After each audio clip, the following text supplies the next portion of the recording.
Governor, last year when we delayed congestion pricing, Zohran Mamdani said that this was the reason why people don't trust politicians. So I guess with that sort of history between you two, are you worried he might undermine you in the future?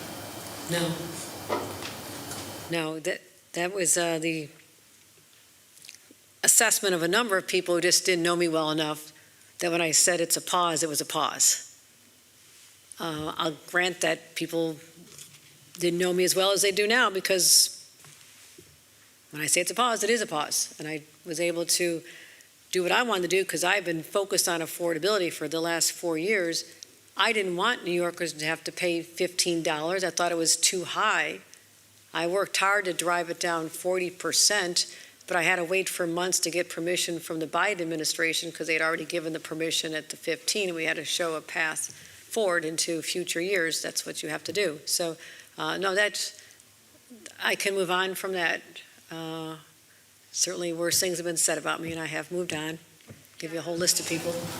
Governor, what's your response to the president continuing to suggest that he will pull funding if Zohran Mamdani does win? That's what I'm talking about. Okay, I mean, think about what is implied in that threat.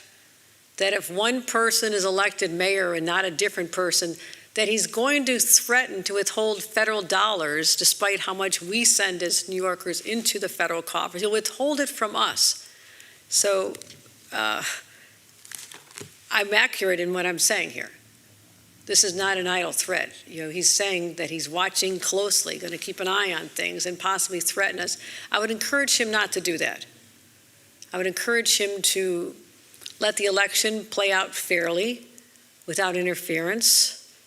Understand that I, as governor, have some influence on what happens across the state, and I will use that influence to make sure that New York is a safe, secure place, and that our policies support our values.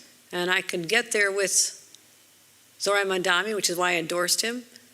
And the president, as I mentioned, must have higher priorities to focus on than that.